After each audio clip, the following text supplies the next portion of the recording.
Comment distinguer un bon d'un mauvais sommeil? Aujourd'hui, je te donne maintenant 3 tips pour le savoir. En fait, ce qui s'est passé, c'est que tu t'es dit ce week-end, je fais grasse matinée. Samedi, dimanche, je dors 10 heures et lundi, quand je me réveillerai, je vais récupérer. Non, non, non, pas du tout.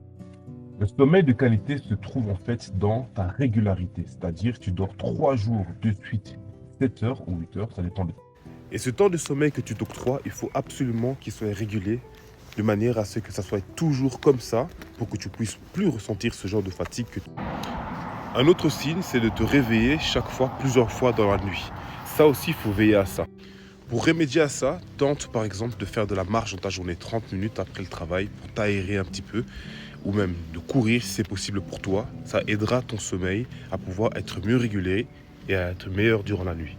Et la dernière chose pour laquelle tu dois être absolument sérieux, c'est le nombre de temps que tu t'octroies à dormir. Ne te dis pas aujourd'hui je dors 5 heures ou 6 heures, demain je dormirai plus, parce que généralement ça ne sera pas le cas. Le lendemain tu dormiras peut-être encore moins de temps, ou voire le même nombre de temps.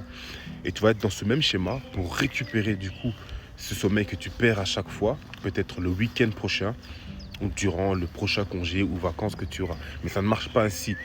Tout est fait au niveau de la régularité. L'homme est bien fait, le corps humain est bien fait. Et plus tu es régulé dans ton sommeil, mieux ton corps te le rendra. Et dernière chose, pour ceux qui sont restés jusque-là, jusqu'au bout, ça c'est le bonus.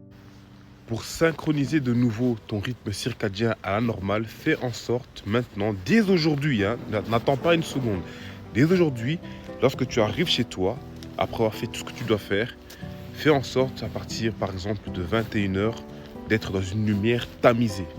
Tamisée. Tu occultes un maximum la pièce dans laquelle tu te trouves lorsque tu finis tes activités et tu fais en sorte au plus tard à 10h30, donc 22h30, de te coucher, de te mettre dans ton lit. Et ton corps te le rendra bien.